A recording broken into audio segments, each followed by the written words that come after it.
Yo, Scott, I was just talking to our buddies, Jamin and Leif.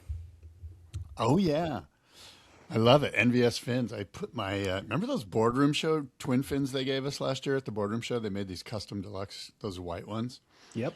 I've been riding those lately, and my Rusty Griffin Mm, twins are, and actually just rode them for the first time yesterday. I put them in, and I'm super stoked on them, and I'm stoked on that wise, board. But yeah, wise choice. Well, we were having a conversation about the Raglan event, which we will discuss more in the show, but can we check this clip out real quick from Nick Carroll? I don't know if you saw this. Did you see Nick Carroll talking about Felipe Toledo's wave? if it's the 2+1, go ahead. I just ordered one. All right, well, let's leave it to our buddy Nick because he'll do a better job than us. So Filipe Toledo flipped the script on the whole CT today by riding a 20 stabiliser at Manu Bay.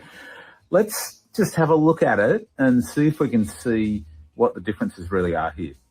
So a board like this is shaped with a fair bit less rocker than a typical high performance thruster because there's less fin in the back end, so you don't need to make up for that by adding a whole lot of rocker to it. Now, this means it's a little bit more complex, and you can see Filipe occasionally kind of getting caught up on that rocker. The first couple of waves, it looks like he's almost putting the nose underwater. But then he really adapts his surfing to it quickly and starts to gain from the performance qualities of this board. Typically, he's getting that slightly flatter rocker going by less exaggerated movements of his body. Just a little bit of weight on the inside rail along the base and a little bit of weight on the inside fins on the top turn. Never exaggerating, never really going to the air. He doesn't need to. All he's got to do is go up and down all the way down the line, and that board carries speed like a little magic beast. Thank you, Nick Carroll. That's, by the way, his podcast is called We Shouldn't Be Friends Pod. So if you want to follow that on Instagram, you'll get insights like that from Nick. Well, a couple things. One is Nick's going to be at the boardroom show this year, as we honor Maurice Cole. Two, I did see that when he dropped that last week, and I was super stoked on it.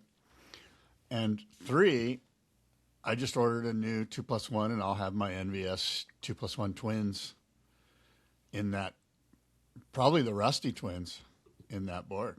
Smart.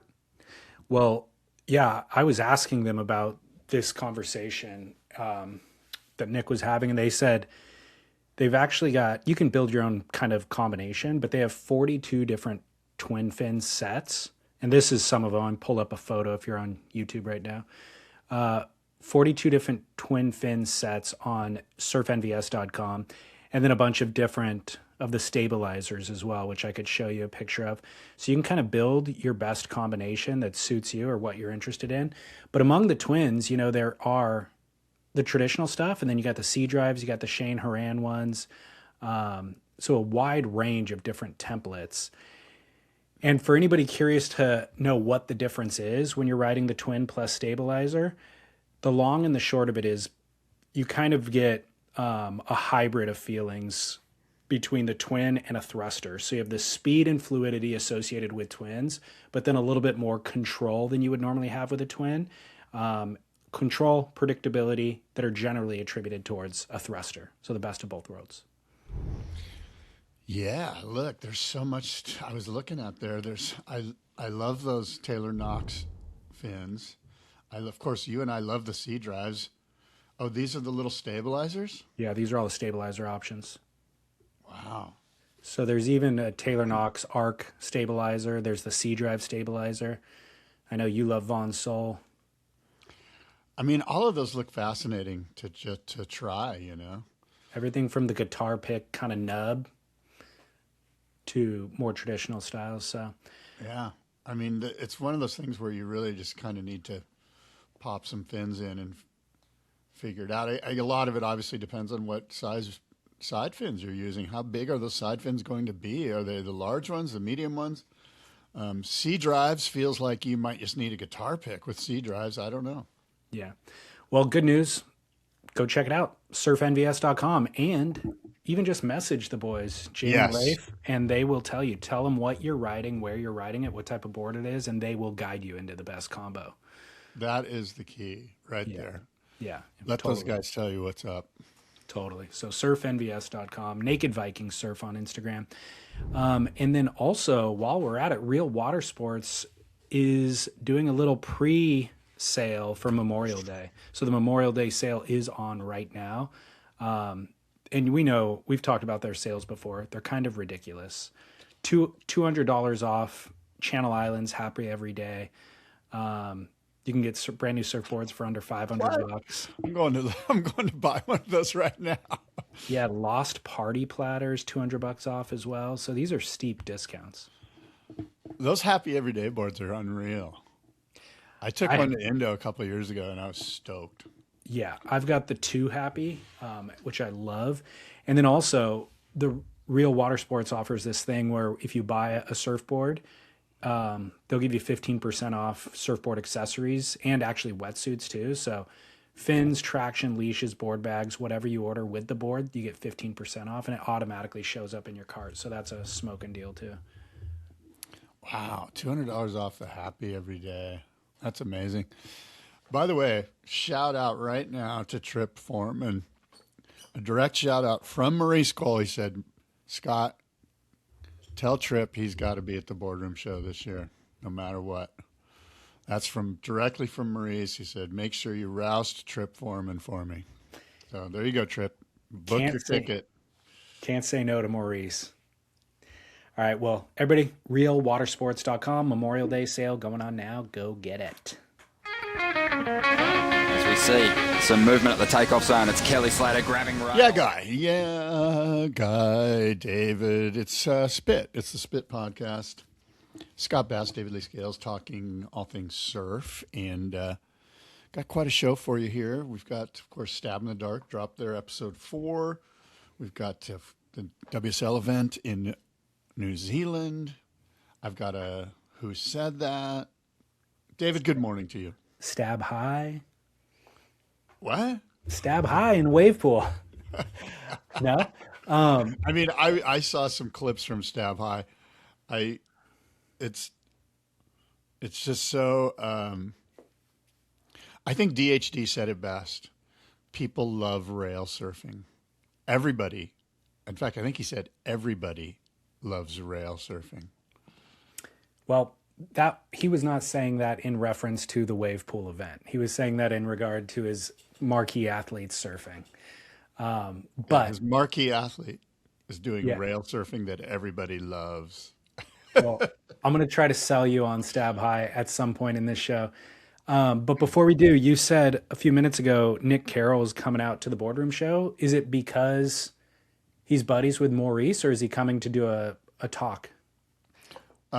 Maurice, basically, he's coming to hang with Maurice, but he may do a talk. You know, I know Stu from Swellnet's coming out too, and so I might get those 2 guys to team up. And I don't know, it's fast, it's fluid.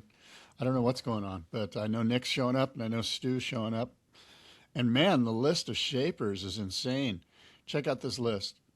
Okay, so Jordan Spee, who I'm not sure, he's a Aussie guy. Tiva Outers or Ouders, he's a French shaper.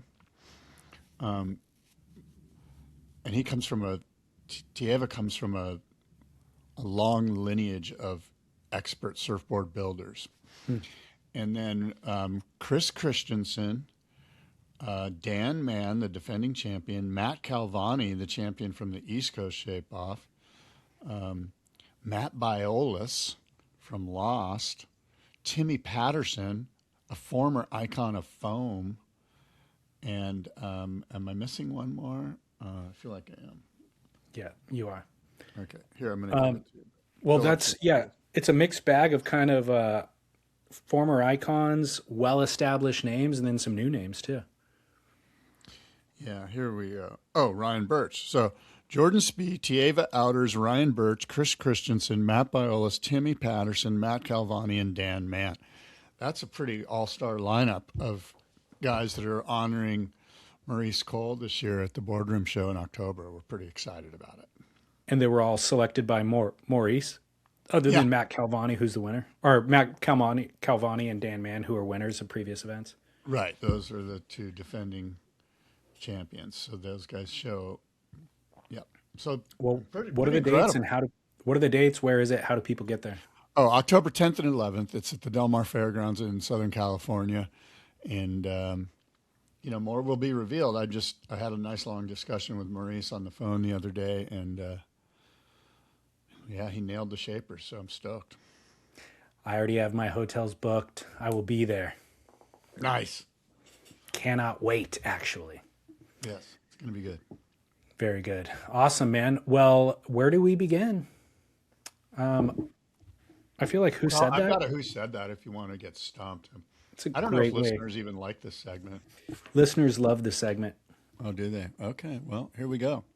It is the 50th anniversary of the International Surfing Tour. Started with the IPS, turned into the ASP, then the WSL. And apparently it's for sale. Who knows what it'll be called next year?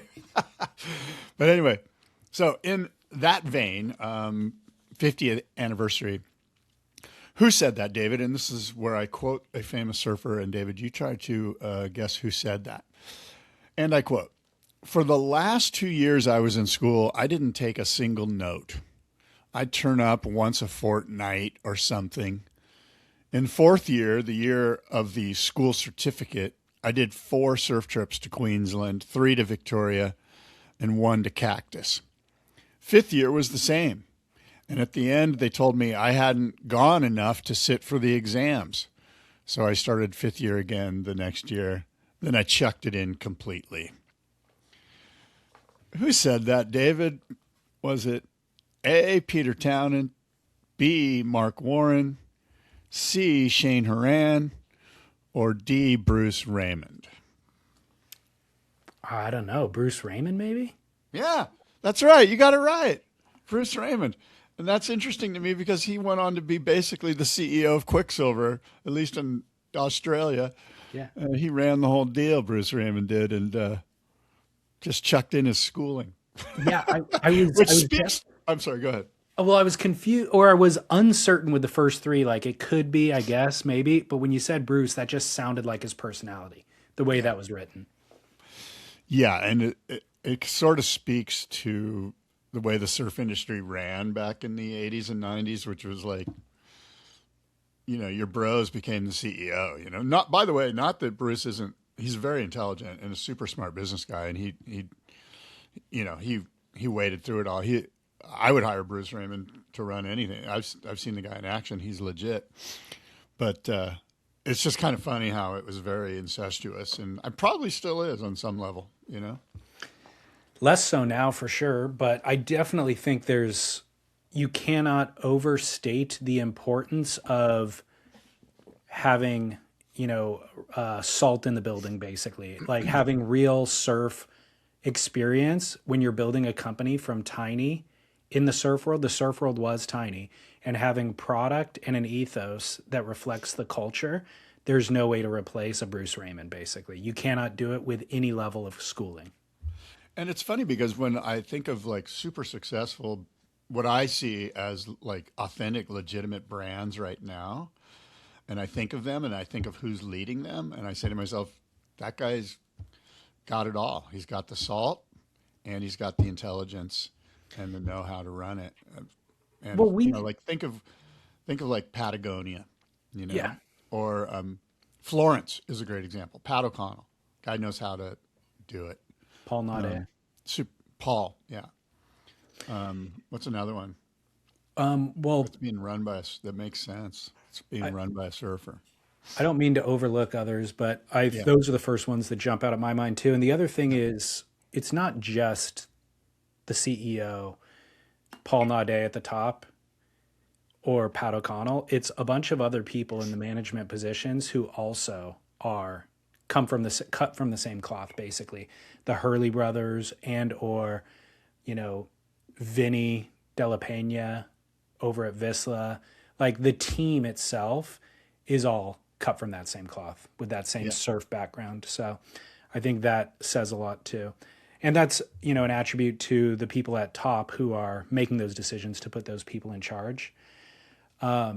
but this conversation comes up periodically for you and I, but we can revisit it now because I was having a similar conversation with somebody who is a professional, used to be like a professional golfer. And he goes, what's going on in surfing right now? And so I was like, well, there's this event in New Zealand. It's just running in terrible conditions. But the problem is, blah, blah, blah, blah, blah, blah, blah.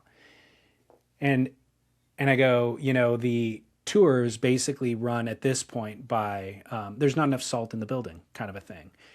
And he goes, well, why don't they have salt in the building? It's like, well, because it grew to a certain point that you need somebody who knows how to also run a big international business. And you have very limited options in the surf world, And he goes, and he explained, similarly with golf. And he explained some stuff that's been happening in golf, but it's a growing pain, that I think any cottage industry would encounter when they go international and industrial.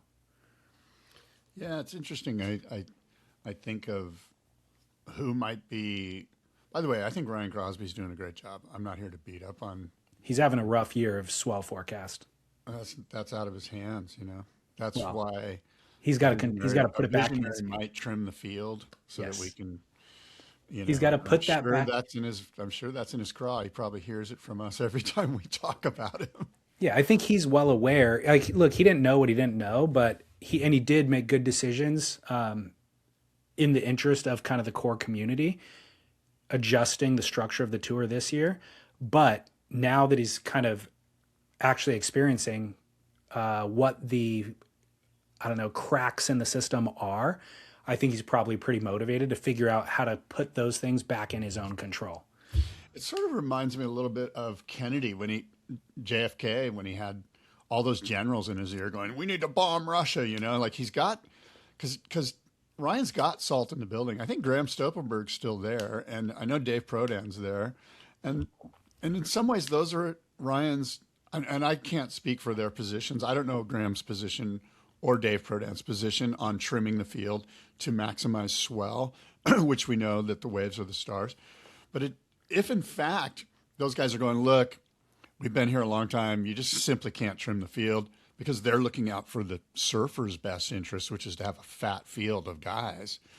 And it's sort of like remember the generals during the JFK crisis, during the Bay of Pigs and the Cuban Missile Crisis, they were like, nuke Russia, and maybe it was hard for JFK to break out of what the generals were saying, but the JFK went against the generals, and maybe Ryan needs to go against the generals here.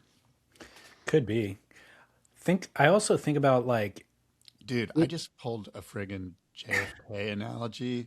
That's pretty heavy historical pull right there. Well, we can always tell what you've been reading based on how you're. I actually have not been reading that. It just came to this little pea brain of mine. I don't know how it happened. Might be coffee.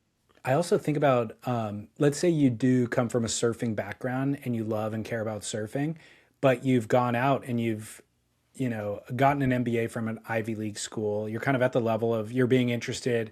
Maybe you're even being groomed to be CEO somewhere. Would you want to go work for the World Surf League?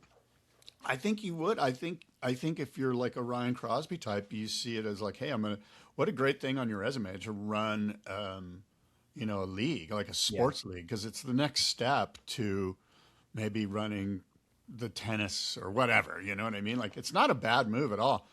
I think it's a good move, actually. But as a surfer, like if you're Pat O'Connell or you've been in the space for a long time, you're like, no thanks, I'll stick with Florence.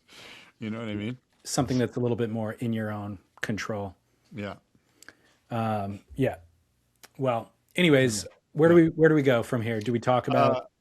Well, I don't have anything on New Zealand other than I'm not watching it because I have watched it and it's not all that enticing to me. It's, I think, hugely problematic for the WSL. Like the obviously Snapper was such a phenomenal event, competitive wise, like super, progressive surfing, both men and women's side, super competitive, heat after heat.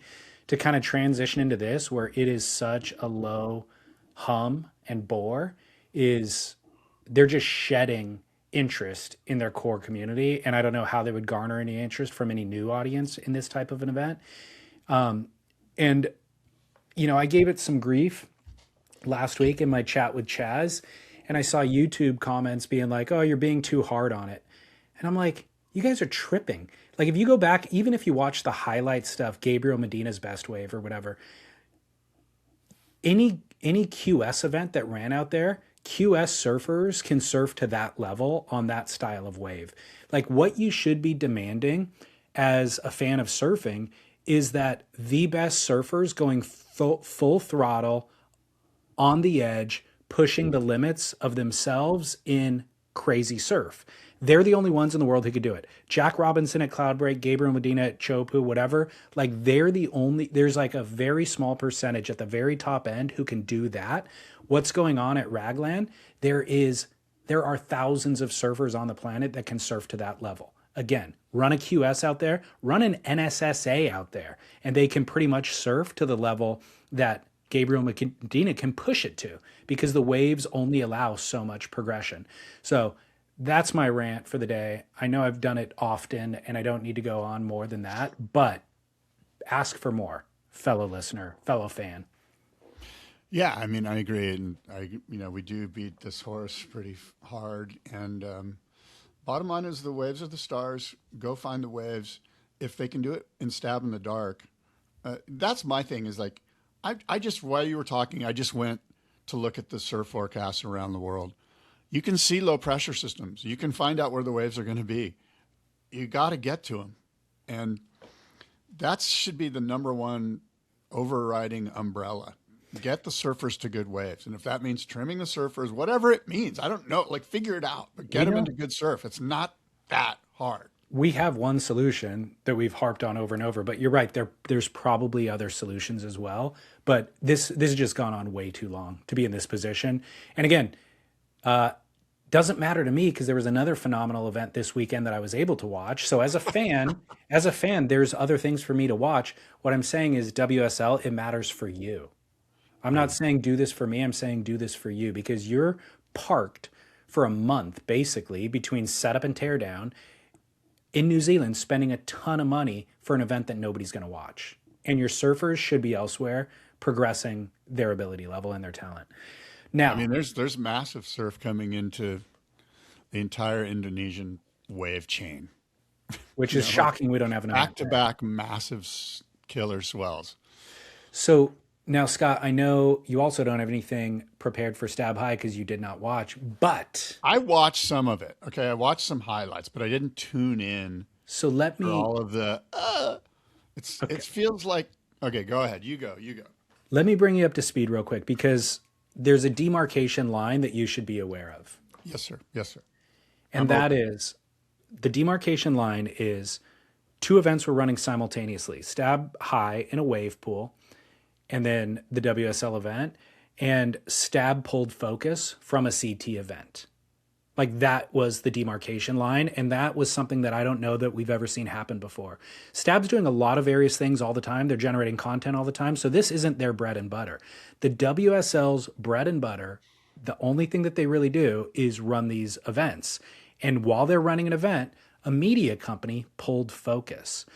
And I feel comfortable stating that not only like this, they didn't just pull focus for the surf fan. I would go as far to say that they pulled focus of even the pros on tour who were in New Zealand getting ready to surf their heats, were probably watching Stab in the dark to see what was going to happen next. They're in New Zealand, focused on Virginia Beach.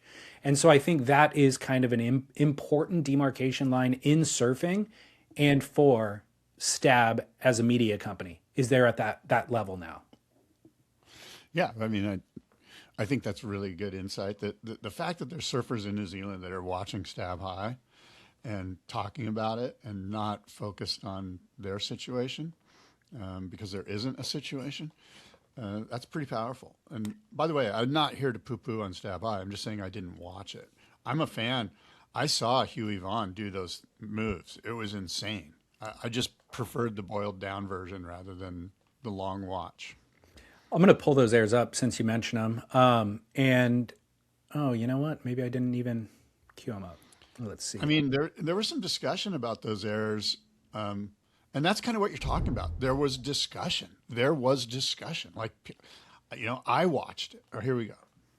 So Hughie Vaughan is dominating stab high. That was his first. He went left, then he went right. You get one wave scored on each. The left got a 49 out of 50, which is an insane score. And then he goes right and bangs a 50 out of 50. So, of course, I don't know what those airs are called, but they told me what they're called. And it was a lean flip on the right and then a stale fish, upside down stale fish on the left. Those are the official names. He won $20,000 for winning the event and then $10,000 for the Monster Air Award, which is an additional award.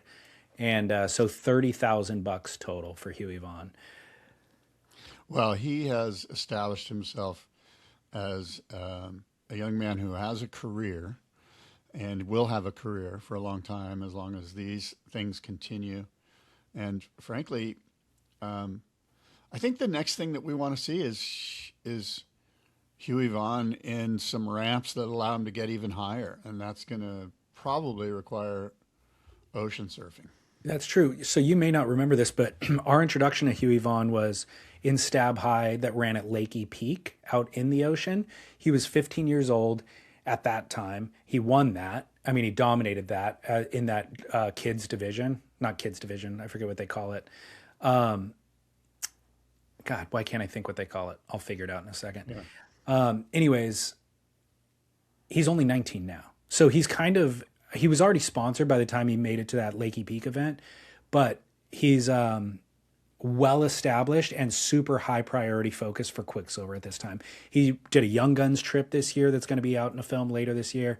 He did a Ritual Vision, is a eyewear company. He's doing a film for them. So I think we're going to start to see a lot more of him from the ocean. Well, my sense is that this competition is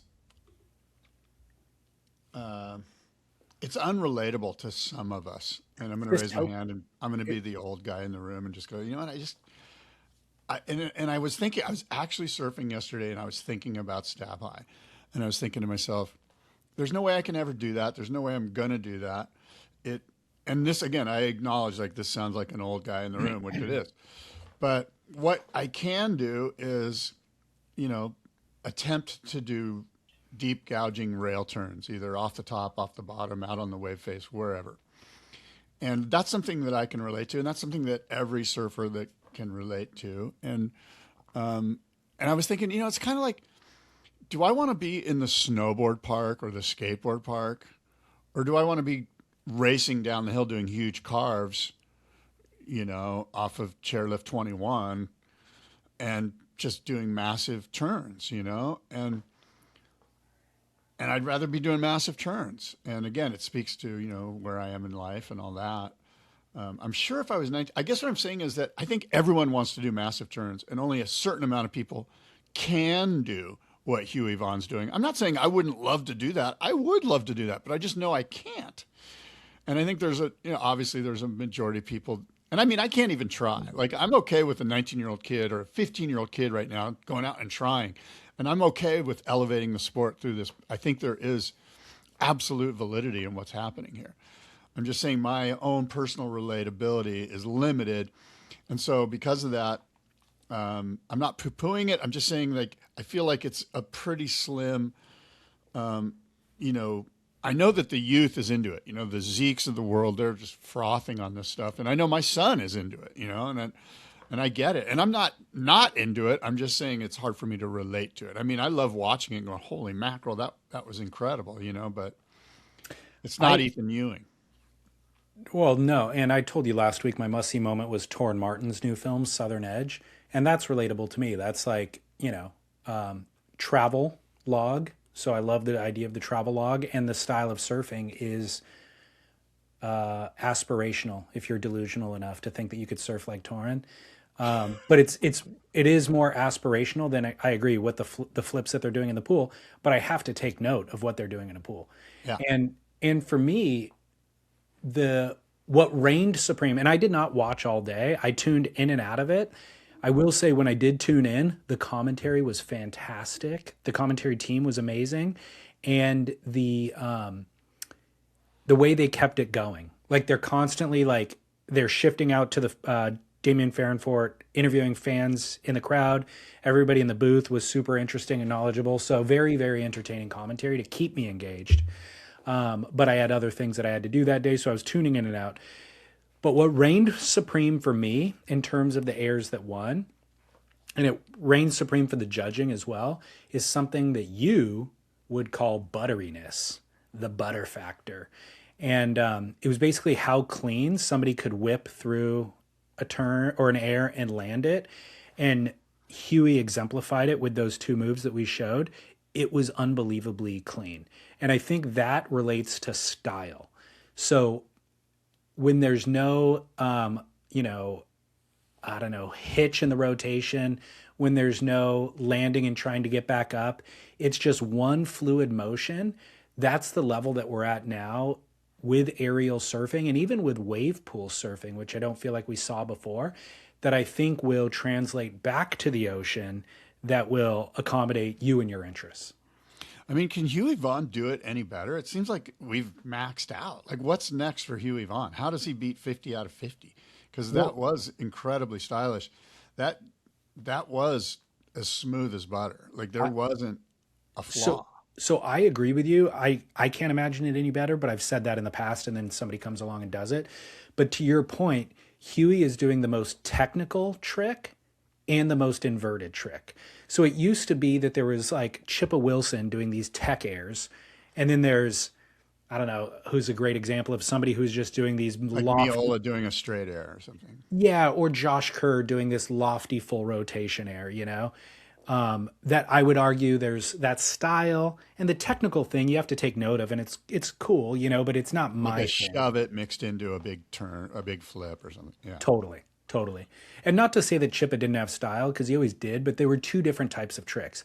Mm-hmm. To me, Hughie has blended both those. Like he was the most technical aerialist in the pool, and it was the most inverted and the most, Who else came close to him? Like, was it just far and away obvious that, did anyone else get like 47 out of 50, or was it all like 38s? This kid, Loki Cullen, was second place, and I don't remember his final scores, but Hughie shattered the field. Like, what's kind of interesting, and I think that's actually the main storyline here, is that all the attention for the best aerialists in the world is on this pool event. Yeah. Tons of pressure, and the best people in the world are there. And somebody showed up and shattered the ceiling and smoked everybody else with no questions asked. All those guys got, Sam and the crew there, and Nathan Florence or whoever's involved have got to be thinking, like, how do we outshine? Yeah. Bigger. I think a bigger section. I'm sorry. Yeah. There's got to be a pool, right, that offers more. Like, it's a bigger pool that. I think your earlier point, you got to go back to the ocean. If you want bigger airs, you need bigger sections, and nothing's going to provide more power than the ocean. Can they get a new technology, or is it the fact that a larger pool is going to give you a bigger section? And so, because obviously the pool is the place to do this. It's just so boom, boom, boom, boom, boom, boom, boom. I think the party atmosphere that they've created is a huge draw, and it's actually, the pool might even like offer you to do the event there for free or something, because it is such a draw. So there's that. And I think that's a huge part of this thing now, is that party, and you wouldn't be able to replicate that, in an amphitheater kind of situation on a beach. I know that the DSRT pool that's being built now is a pretty large basin, and it's going to provide tons of waves. Maybe they can make a setup where there's a bigger section that allows, because I will say this, I know, because you and I have been to wave pools together. When you're on site, it's exciting. Like, I don't even know I think they probably do a pretty good job of trying to translate the stoke and the energy. But I mean, the whole place is fired up. It's every moment. Okay, here we go, waves. Everyone's, and tell me, was there, what was sort of the highlight of the energy? Like, who brought the energy? You mentioned Duma. He's wonderful. Who else was really great at sort of standing out and adding, sprinkles and strawberries and walnuts to the cake, so to speak. They just had a phenomenal commentary team, and they had the party atmosphere was translated. I wasn't partying here by myself, but I wanted to be there at that party. I was like, shoot, man, I should have actually considered going to that thing. But it was such a mixed bag of people that they got to come, both in the judges booth and the commentary booth. So the judges booth consisted of Aaron Cormican, Chippa Wilson, Eric Geiselman, Brett Barley, and Parker Coffin. There might have been others. And then in the commentary booth, everybody from CJ Hobgood to some Australian guy who I had never heard before, but he was fantastic. Josiah Amico, who I love, who does work with Channel Islands and Stab. I think he's hilarious. And there was others too. I forget. I can't think of them all now. But phenomenal team, super entertaining. And again, from former world champs like CJ all the way down. So, wow. Well, that sounds cool. So pretty solid mix. The judges almost sounded, it's funny when you mentioned the judges, I was thinking, gosh, are we at that place now where there's like a hall of fame of aerialists that have, which of course there has been forever, but yeah, like, who would you put into the hall of fame for aerial surfing? Obviously Christian is the first one that comes to my mind. Or don't overlook Nathan. Right, I overlooked Nathan, by the way. He was in the booth too, but check out this air that they posted of him. I mean, Nathan is he's 50 something years old. Look at this thing. I mean, clean, effortless, lands beautifully. Like nose tweak, the nose tweak at the end. Did you see that? Yes. Like the fact that he just paddles out and does that effortlessly at the age of 53 or whatever he is kind of incredible. So we know Christian Fletcher would be in the first inaugural class of aerialists, right? Kevin Reed. Yeah, Kevin Reed is the one I was thinking of. And maybe Matt Keckley. Keckley for sure. Davey Smith for sure. Yeah. And then there's a lot. There's, as you move through the generations, there's guys that that you would put in there. It's weird. Like, how would you? Because the thing about Hall of Fames is sometimes you put too many people in and it loses its luster. Like, where's the bar? Yeah. Yeah, I'm sure we're forgetting others, but the funny thing is everybody mentions Christian Fletcher, and obviously he's worthy of mentioning, but it's because he's mentioned himself more than anybody else. Like the Kevin Reeds of the world, or the Keckleys, or Davey Smith, they're not really out there begging for the attention. You know what I mean? So I think they get overlooked, but there's just as many who are doing important things. Well, I would argue that Christian's like slam dunk. I mean, he won, didn't he win like $60,000 in the lowers event doing airs on those lefts? And I mean, he kind of broke the ceiling. He broke the ceiling. It was a little bit later though. I mean, those people came before him. He's the one who took it to the world stage that then shifted how they judge contests. What about Cremo? Joe Cremo. He was much later. Is he in the Hall of Fame? Rest in peace. He could be in the Tech Hall of Fame. Did he die? I don't know. Didn't he? I feel like I maybe. hope I'm not. I better shut my mouth. You might have to edit this out. He may have. I don't remember. I mean, I feel like there was some sort of a headline. Anyways, back to Stab High. A couple other things that need to get mentioned. Oh, I couldn't remember the name of the kids division on the men's side. It's called Bottle Rockets. Yeah, Joe Cremo passed away, unfortunately. Sorry. Okay. Rest in peace. Go out there and watch old Cremo sections if you want to learn how to do a shove it. Ladybird's side being the young girls, Isla Hardy. Do you know this girl? No. This is your mission or your PSA for everybody following, listening. Go out and follow her on Instagram. I pulled her up yesterday and I was like, she's only got 2,500 followers. She won Stab High. She rides Chris Borst boards, which I loved to see. And she absolutely rips. So Isla, I-S-L-A, so Isla Hardy is her name. She won the Ladybirds. King Nicol, Yadin Nicol's son, won the Bottle Rockets division. And then, of course, Hughie Vaughan on the men's side. Wow.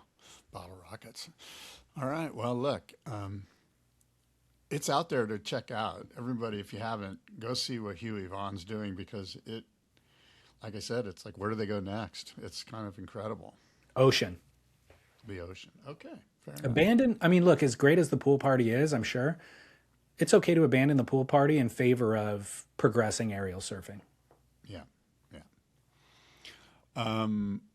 What was the Zeke factor at this thing? He usually sucks up a lot of energy out of the room at these events. What happened with that? Anything? I did not see Zeke once. I know he was there for sure, but again, I was tuning in and out and I didn't see any of his exploits. But I did see a commenter, I believe on Stab, say, whether you like him or not, I was there and he stopped and engaged with every single grom that came up to him. Oh, that's cool. Good for him. All right. So that's good. All right. Well, look, why don't we take a quick break and we'll discuss Stab in the Dark. Stab dropped episode 4, Ethan Ewing. Sounds good. Welcome back. Welcome him to the show. Yes. Stab in the Dark, episode 4. Wow. What did we learn? Ethan Ewing. I realized we never talked about episode 3. Really?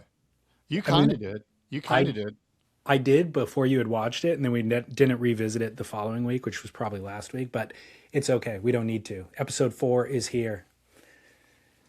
What did we learn? The one thing that I learned was what an incredible surfer Ethan Ewing's mother was. I had no idea that was Ethan Ewing's mother. I know you've told me that before, but it just kind of sunk in this time.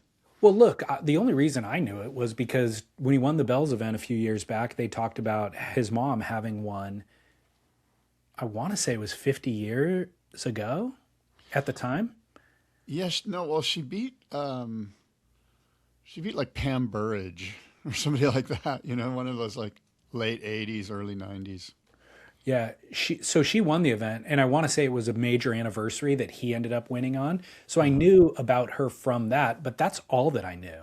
And so it was great to do a deeper dive into his history. And we've talked about this in the past. The best part about these series that Stab does is when they do a deep dive into give a historical context for what's happening. And so learning more about Stradbroke Island, learning more about the way that he was raised, I think gave me a much deeper appreciation for Ethan. And my introduction to Ethan was him coming off of like a World Juniors, title. I don't know if he won, but he like finaled or something. He did. He won. He won, right. Okay. So that, and then qualifying for the CT immediately thereafter, that was my introduction to Ethan. And I thought just based on his ability and his style that he was going to be my next favorite surfer. He was so incredible. But he, as often happens in a rookie year, fell off tour. And I was like, man, that is such a shocker. Like this kid has more talent than so many people that are beating him. It's weird that this happens in surfing all the time. And he went away, regrouped, and then he's back in the spotlight the last 2 or 3 years, which is great. But they did kind of a deep dive into that time in his life. And for me, my perspective was he was a fully formed surfer at that point. But what they really unveil through this episode was he absolutely was not a fully formed surfer.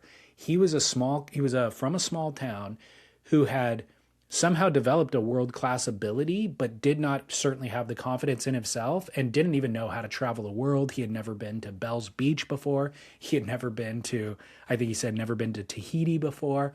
So he, in his own mind, was just like starting to grow into himself.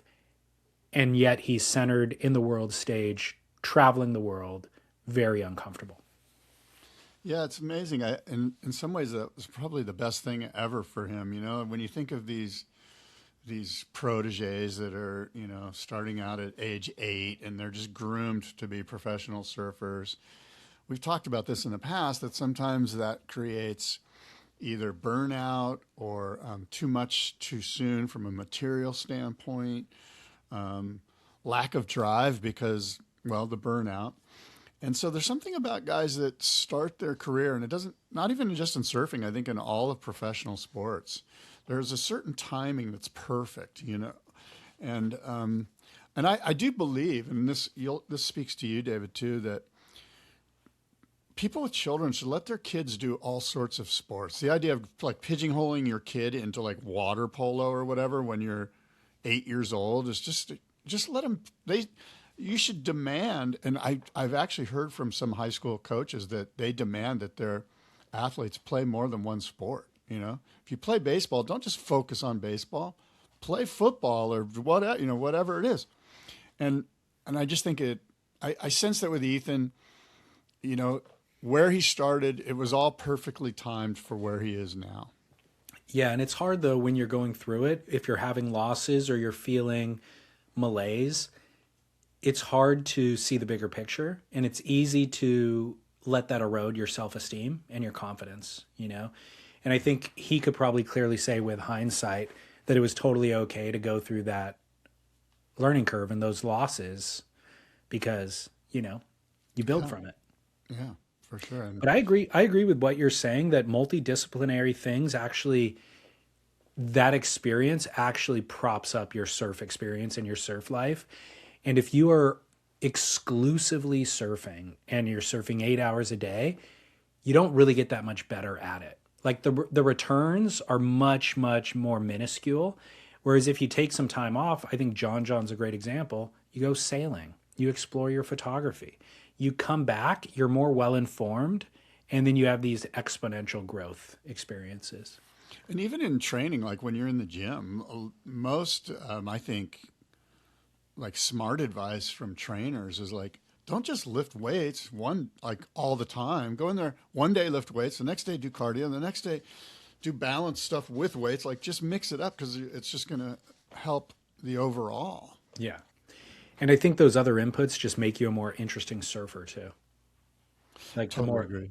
the dance becomes a little bit more unique. But yeah, Ethan, so phenomenal episode in terms of, we know the surfing he can do. And I think that one of my things that I said about episode 3 was a little bit redundant. Like it's the same waves doing the same style of surfing. It's great. We love to watch it. I'm here for it, but it does become redundant. So adding in the backstory and the history and all that sort of thing adds more entertainment. It's really what I needed. I really needed that, you know, to not only buy into this episode, but to get to know Ethan Ewing a little bit better. And you know, I'm sure that others already knew a lot of this stuff about him, but, you know, to understand his family, to understand, you know, Bede Durbridge was awesome in this episode. Just some of the insights he gave about Stradbroke Island and the community there. And, you know, it's like those sprinkles that I talked about, the walnuts and the cherries on top of the cake, and it really helps to engage in the episode. I was already a huge Ethan Ewing fan, and I'm more endeared to him now. Yeah. And I liked Sam's question too about, there seems to be a commonality between you and Taj being very likable and friendly people and not having a world title. And Sam was questioning, like, do you need to be more cutthroat in order to push through from the second place to the first place? And then DHD had thoughts on that, saying basically Stephanie Gilmore is super likable, loves all of her competitors, and smoked them for 8 world titles, you know? So there's a way to do both. And I think Ethan is one of those surfers who could actually do it without being cutthroat. Yeah, well, the best thing Darren Hanley said was, we all love people who put it on rail. Boom, drop the mic. And by the way, he's great. You can't get enough of him in front of the camera. And frankly, Sam McIntosh, he's behind the scenes. You hear him once in a while, and he has a sense of timing. He has a sense of humor.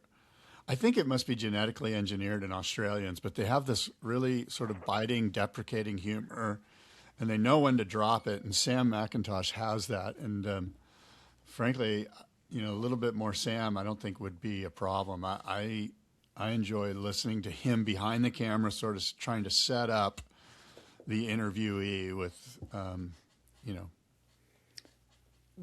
And I think he's become friends with so many of these people that they're comfortable and they drop their guard around him. So there's a very casual familiarity to their conversations.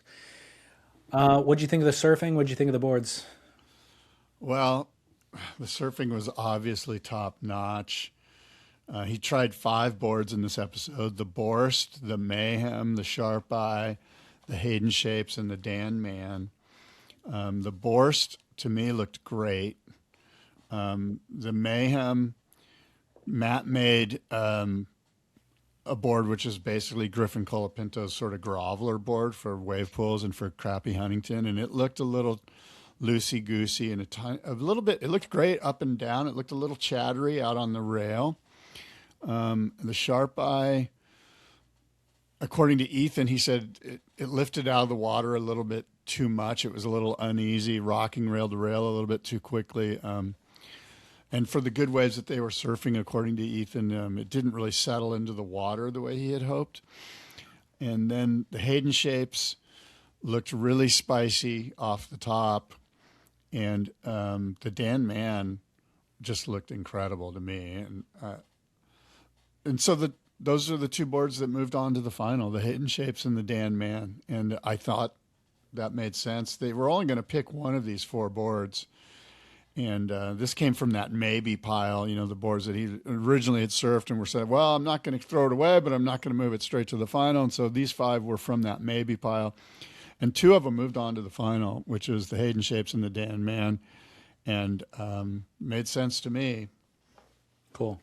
I haven't finished the episode. I think I've got 10 or 12 minutes left. So I can't speak to that portion of it. But from my point of view, I think if you look at all the different stab in the darks, I think this has been the most fair competition in that all the boards were tested in very, very similar waves. There's been, and I think tested for an adequate amount of time each. There's been other iterations of this where I felt like one board definitely got short shrift, or maybe four boards got short shrift because they're surfed in suboptimal conditions. This one, I really feel like everything was put through the paces, and you can see exactly why a given board makes it into the next round. I would suggest to you that if there was one board that maybe didn't get the best opportunity from a wave quality standpoint, it would be the Sharp Eye. You might recall the first time he rode the Sharp Eye, it was in the afternoon at the wave in front of their place. And, you know, it wasn't like they were in that smoking right-hander that they were in earlier in the day. And then this time they were at that right-hander, but it was pretty bumpy. And I don't know, it didn't seem like the Sharp Eye got one session where it was like 4 to 6 feet, glassy smooth, absolutely rippable. That would be maybe one sort of critique. The and the Paizel buckled, so that was just an unfortunate circumstance. Probably didn't get the fair shake. Well, so I didn't watch, like I said, the last 10 minutes. DHD went directly to the final, I think, in the previous episode. Was there any comment about whether that'll actually be included in the final episode? No, and it's funny that there wasn't, because I almost feel like, okay, well, we've got a new paradigm now since the Slater one, where we're not throwing those boards out anymore. And I don't know, if DHD wins, I'm not saying it wouldn't be because he doesn't deserve to, but it does make sense to throw out the board that the guy rides professionally all his life, you know, or, you know, like there's no argument the other way. Like, you have to throw it out. So the two storylines, I guess, that we can look forward to coming out of this are, will the DHD be included in the final conversation? And then secondly, Dan Mann. If Dan Mann can go back to back, Slater and Ethan Ewing, that would be a huge feather in his cap. I know. Selfishly, I would love that. And for Dan, because Dan caught a lot of heat for something that he had no control over. I don't think Dan caught any heat. I never saw one negative comment about Dan. All right. I hope he doesn't feel like he caught heat, because I could see his name being associated with that controversy is unfortunate, but I didn't see one negative comment about Dan Mann himself. I saw nothing actually other than, Dan seems like a great guy. Dan seems like he could shape up a surfboard, but, you know, they shouldn't have included it. He's controversy adjacent, which is probably a little bit problematic. I mean, I think it's good. There's no such thing as bad news. Like, Dan Mann's name has been more mentioned in the last 3 months than ever before. Well, there's that. That's a good point. But this would solidify it for him, you know, like he went from that conversation of like Stab in the Dark or 10, Stab in the Dark X was all former winners and the shapers themselves and multi-time winners even. Dan can become a multi-time winner in 3 months, basically time, which is incredible. I would be here for that. I think that would be cool. So the CI, the DHD, the JS, which I feel like I haven't seen enough of that board. Well, the CI made such a big splash in episode 1, but we haven't seen enough of it either. Yeah. And then the Hayden Shapes and the Dan Mann. So those are the 5. By the way, there was a moment in this, I'm sure you saw it because it was kind of around when DHD was talking about Steph Gilmore being a fighter. And they talked about Mick Fanning almost coming to blows with Kelly Slater after an event at the pub or something like that. Like, dude, that's a story we all want to get to the bottom of. Let's dig into that. Did you find that sort of a tease? Yeah, every time I hear something like that, I make a mental note of like, next time I interview DHD, go deep into that. Yeah. You know? Yeah. He said there was a wave at Lowers. They were surfing the Lowers event, and there was a wave where Kelly, I think, either blocked Mick or back paddled him or something, and Mick was perturbed about it. And so then later that day, he confronted Kelly, and DHD had to pull Mick away. Yeah. Oh, that's interesting. So honestly, how many times has Kelly been in that situation where people want to fight him? Because he is cutthroat as a competitor, you know, like he is ruffling feathers out there. I'm okay with that. Like, Totally. That's what this is. This is competition. This isn't like a kumbaya dance. You know what I mean? Well, same thing goes for Gabe. Gabe has to be ruffling feathers everywhere he goes, free surfs and competition. Do you remember when Gabe or Glenn Hall almost got in a fight with him? Yeah. I think it was at Snapper that one year. Yeah, that's funny. And then in the post-heat interview, Gabriel Medina like defended himself and said "F you" on camera. And whoever was interviewing him was like, "Whoa, whoa, whoa!" Like, "Hey, you can't talk like that," or something like that.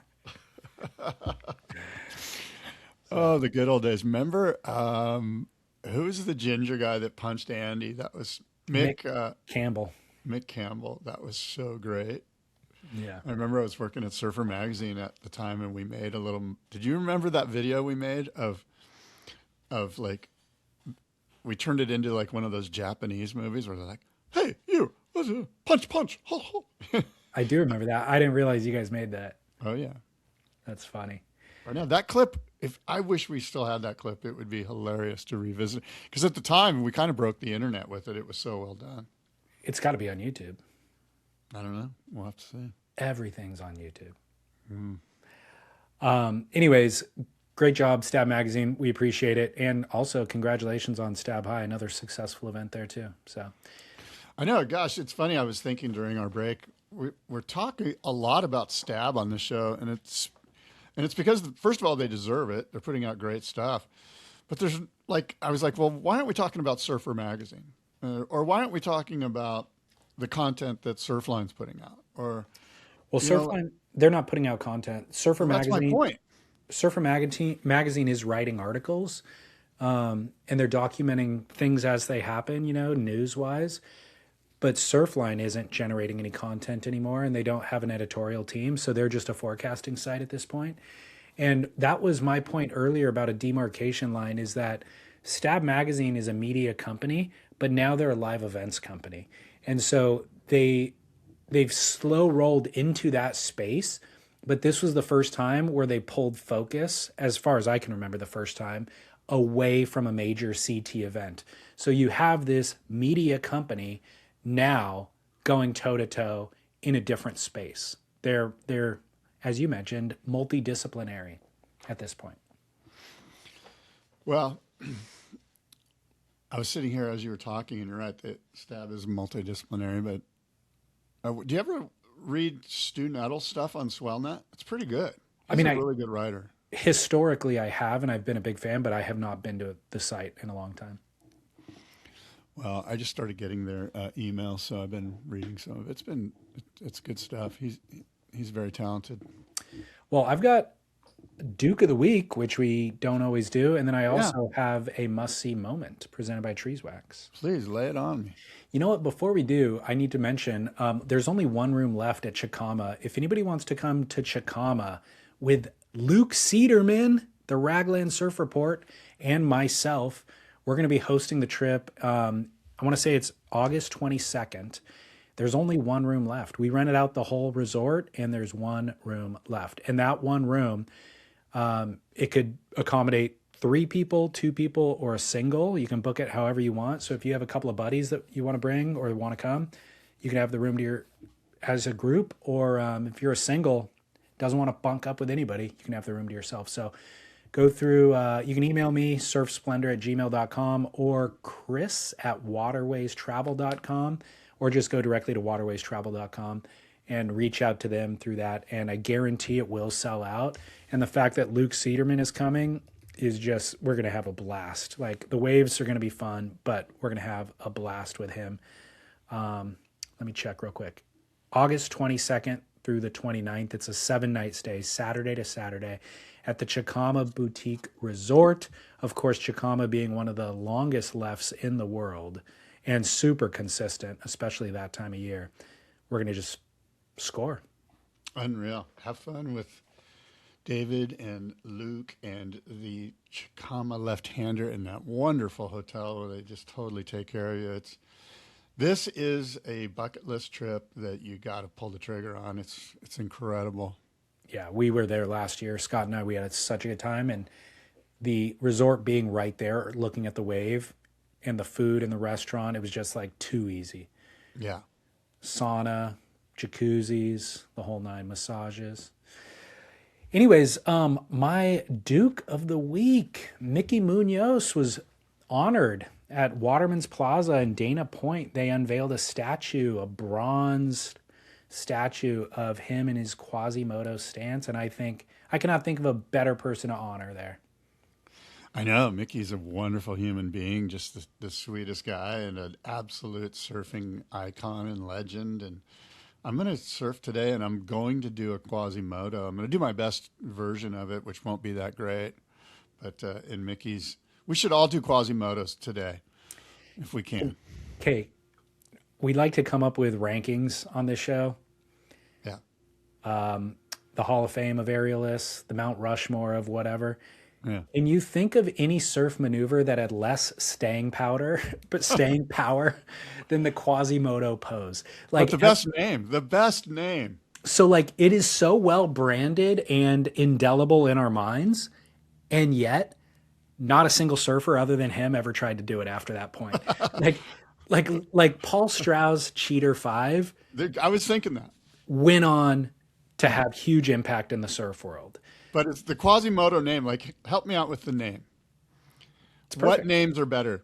Because there's names, right? Like, there's like the Cheater 5, this Paul Strauss Cheater 5. There's The Hang 10. The Hang 10. There's Floater. a floater. There's the Quasimodo.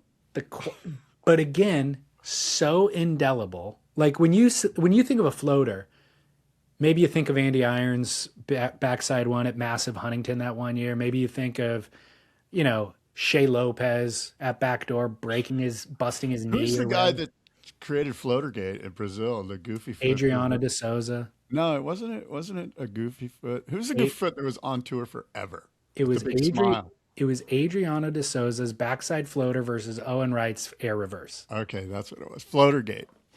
So there's a lot of different floaters you could think of, is my point. Right. When you say Quasimodo, there's only one that you think of, and not a single surfer ever since then has ever tried to do one. Like, it had a moment, was branded hard, became his signature, and everybody else is like, we're going to leave it alone. You got This is such a good point. This is such a good point. This is why people listen. Nobody's ever done a Quasimodo except for Mickey Munoz, ever. He's the only one. You're going to try to attempt one today, and you're going to fall or you're going to forget, because he's the only one. I'm definitely going to fall. I feel like it's a move I could do in a yoga class. Like, it feels like a yoga class move. Like, you go from, Downward dog into Quasimodo into sun salutation. Right, exactly. So I couldn't even do it on a stagnant floor in yoga class with a heated room. That's how cool I'm Mickey not Mouse even is. sure what it is. Isn't it one arm in front, one arm in back? Yeah, it's like head down. You got to look at your balls, as Derek Riley said, and then yeah, arms like that. And I think you got to make fists too. Fists, and you're Yeah, looking at your ball sack, and exactly. maybe I have done it before. That was at a doctor's appointment, Scott. It's Right. different. Yeah. Anyways, Mickey Munoz deserves all the credit and a bronze statue for sure. And while Scott says everybody go out there should try a Quasimodo today, I'm going to say leave it alone. There's only one man who could do it. It's his. Yeah. All right. Well, Maybe you have to be short. Mickey, the Duke Kahanamoku of the week. And by the way, like I said, every other move. Somebody did a club sandwich one time, and then next week Jeremy Flores was doing it, then Josh Kerr's doing it, then Dane Reynolds is doing it. Like it Club leaves it. sandwich is a good one. That's right up there with the top maneuver names of all time. Quasimodo, club sandwich is going to be in the top 5. I feel like. Do you know? know? Do you know the etymology of the name? I don't. I mean, help me out. I know you do. I'm going to guess that I think of Dane Reynolds But the name itself, why was it named Club Sandwich? because it was just like 3 sandwiches rolled into one. Exactly. That's exactly it. It has a little bit of everything in it. Right. It's got power, it's got progression, it's got fins free, it's got speed. You have to have speed to do it. So it's got a little bit of everything. Yeah, it's got pizzazz. Like you butter the bread with the pizzazz. And, I put mayo on mine personally. all right. That's the pizzazz I need. All right. Maldon salt. Exactly. Okay, well, I also have a must-see moment presented by Treeswax. Treeswax.com. Promo code SPIT will not only give you 20% off your Treeswax, but it comes with a money-back guarantee online. Yeah, let's hear it. Must see moment. What do you got? Unconventional one today. Obviously, I can't, due to my own moratorium, I cannot include wave pool clips. So Hughie, Vaughan, you're cut. But unconventional one, I'm going to let the newscaster say it, and you guys can listen. Despite the severe shortages and devastation in Gaza, a handful of surfers in Gaza City continue to hold on to the sport they love. No new surfboards have entered Gaza since 2007. But this hasn't stopped Tahsin Obuasi. During repeated displacements caused by the war, he has protected his surfboard above all else. Only 3 or 4 surfers are still practicing because of the lack of equipment and the impossibility of replacing damaged boards. So I'm going to read his captions as it goes, but obviously there's a group of 3 or 4 surfers in Gaza who are still surfing during the bombings and the war. He said, we're certainly afraid, but we can't give up this sport. I mean, during the war, in the heat of battle, amidst the chaos, amidst the shellings, planes going over, we still go out and practice this sport because it's one of the few things we have. Besides, the sea isn't calm, and as soon as it calms you down, you enjoy everything else in your life, as they say. They go out and practice this sport. Yeah, that's big. That's cool. Well, we got to get. How do we get them some boards? I don't think some boards. You're going to get boards into Gaza? I You don't can't know even how- get I don't food know. in there.